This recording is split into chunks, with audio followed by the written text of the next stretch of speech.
y'all, and welcome back to another video by UmbrasDarkness. In today's video, you guys, we're going to talk about something that is near and dear to my heart, which is 5 basic PvP mistakes that I see players make all the time that really needs to get addressed. Hopefully this reaches some of my members of my server, and hopefully this helps you guys out for when you're PvPing in your server and you can share it with your alliance members, so that way, you know, you're not giving enemies free merits or you're not harming yourself. So the first mistake that I see happen very often is that players will not pay attention and they will TP on the edge because they want to be active and in the action, and then the alliance will just go ahead and turn on the siege tower just like this, and because the siege tower is on, it will hit their hill, and then their hill will take damage via the siege tower, causing them to lose durability and causing them a nightmare of problems.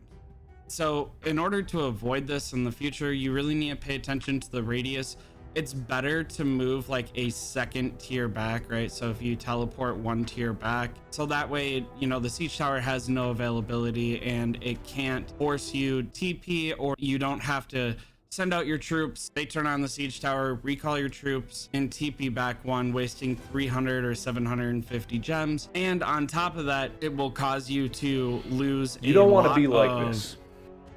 Stamina for your troops, right? Like, let's say you send out 4 full marches or 5 full marches, and then you have to recall them and send them back out. That's 10 stamina each. That's really detrimental. So that's the first one. The second one, as we just saw here, is when you go to do something and you're alone.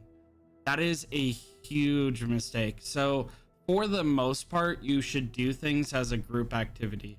When you are PvPing and you are T4, there are T5 players. When you are PvPing and they have larger numbers, it can end really poorly and fill up your hospitals unnecessarily.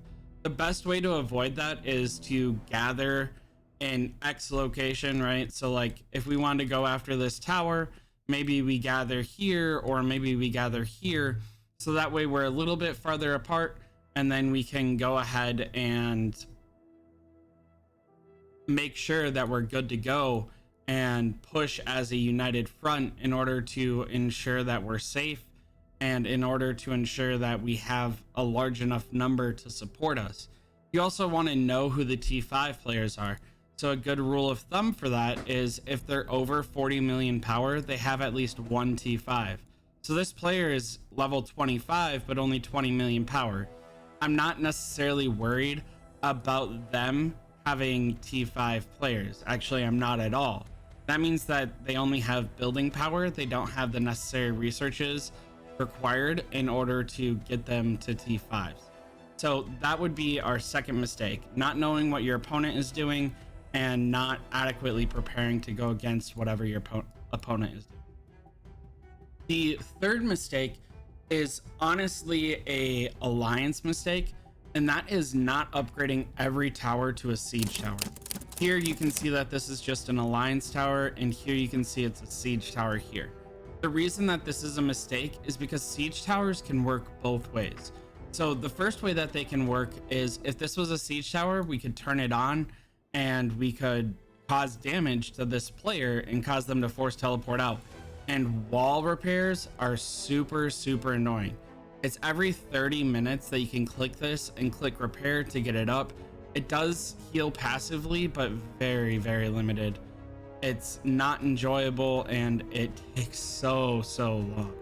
So you really want to ensure that you are utilizing every single alliance tower being a siege tower, and those can upgrade passively. There's no reason to send troops here. Just upgrade it passively, or send 1 troop there to cut down the time in half, but nothing about that, or nothing more than that.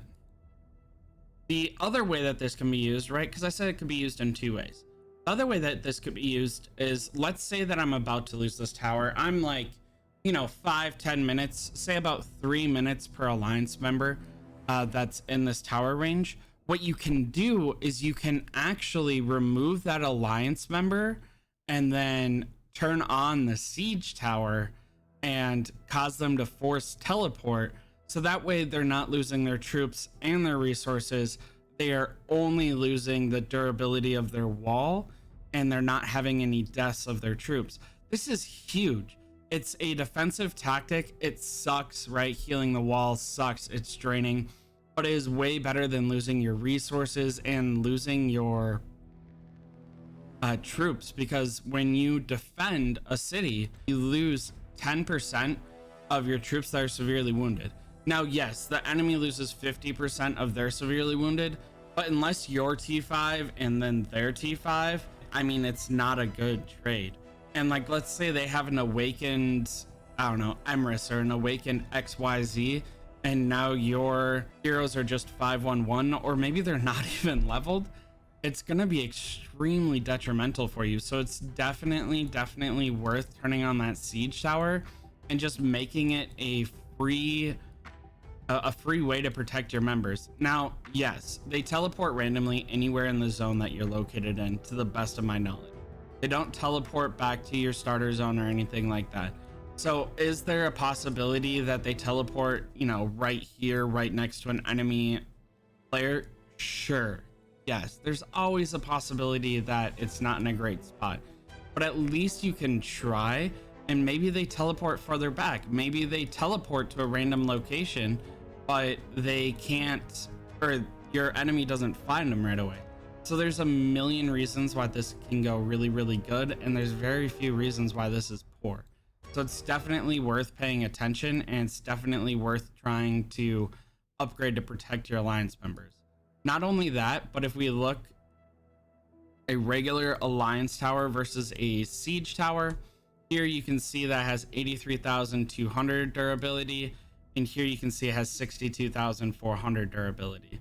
So a siege tower is going to make it so your opponents have to fight longer in order to destroy that tower, which may make the difference between losing that tower or not. And honestly, alliance resources are super limited.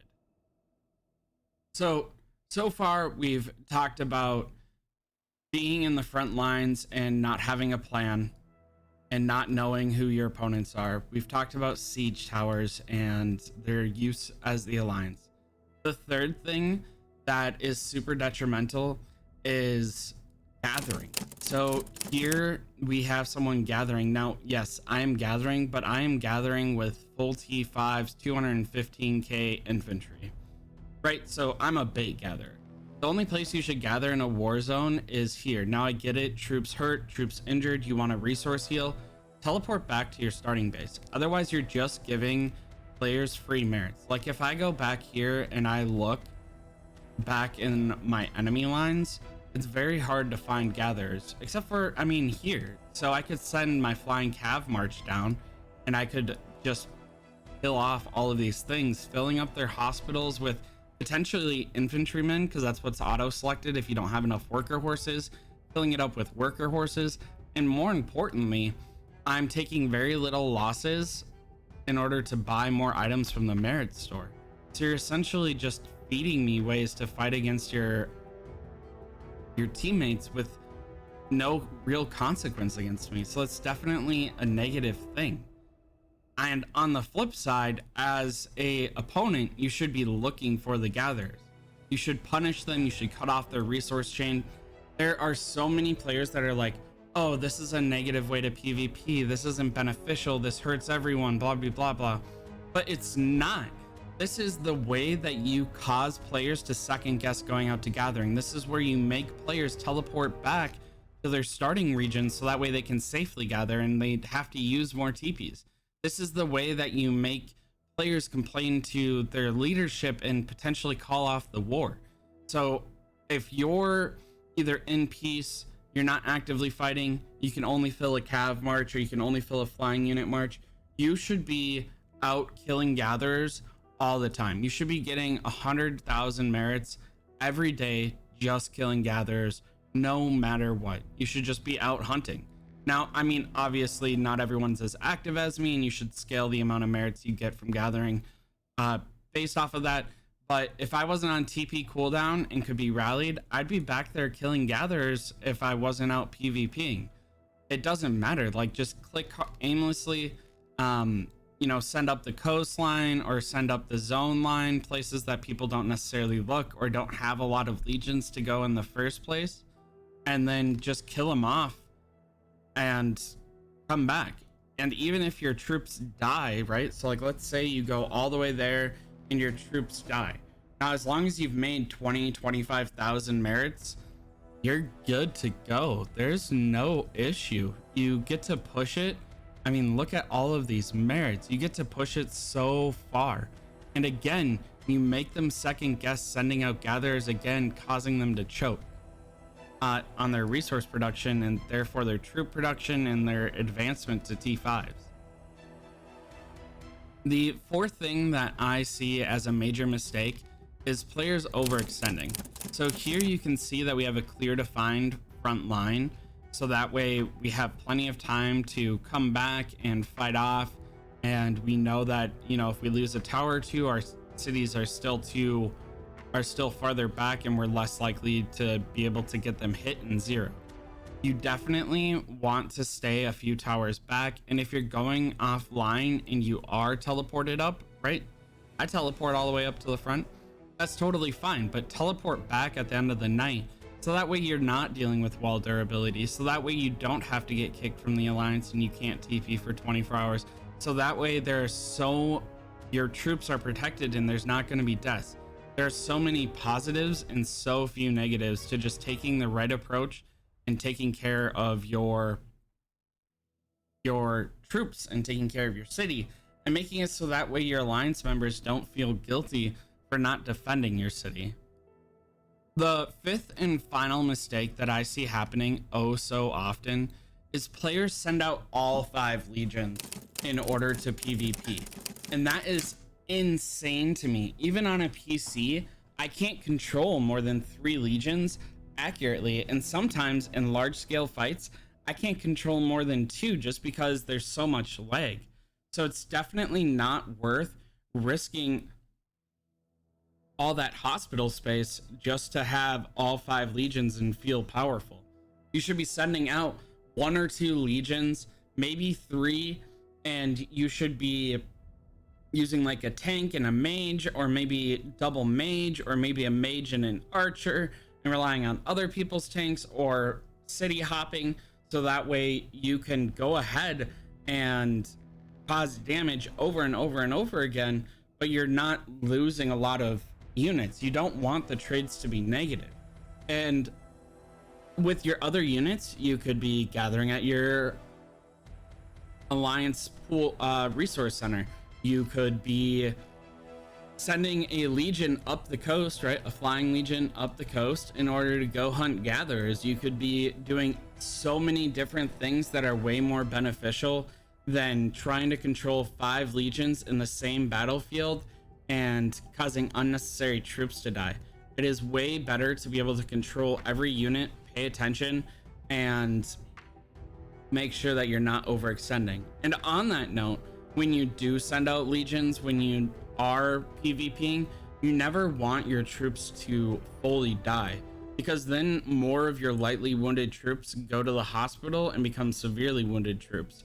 So whenever you get down to like middle health or bottom of the yellow, top of the red, you want to be recalling and refreshing your troop count, so that way you're not overflowing your hospital just because you have pride. Now, obviously, there are times when you can't escape, right? Like, let's say you're surrounded, things like that. You don't want to prevent your units from PvPing to death if you're surrounded like that. But if there's a way to retreat and your troop count is low, it is way better to take the 10 stamina hit than overflow your hospital unnecessarily. Trust me, in a large scale war, your hospital will be full all the time and you will not be able to empty it. Hopefully these 5 tips helped you guys out. I know that they are things that my server struggles with on occasion, and I know that they are things that I've seen other servers struggle with in this war as we're getting it done with zone 1, about to start zone 2. There are a lot of servers that haven't done real PvP and they don't understand the difference in mechanics from other games they've played. And I really want to try and highlight those and prevent players from unnecessarily sending troops to the hospital or unnecessarily causing troop deaths. Otherwise, y'all know how we do it when we do it over here. Thank you so much to my Patreon for supporting me. You guys are amazing. Huge shout out to you guys for your continuous support. You can catch me down in the YouTube comments. I try to respond to all of them. I do get a limited number of push notifications. You can find me on Discord. I am still the #1 talker. Or, worst case scenario, you can catch me on K102. Until next time, y'all. Stay humble, stay happy, stay hungry. Bye, y'all.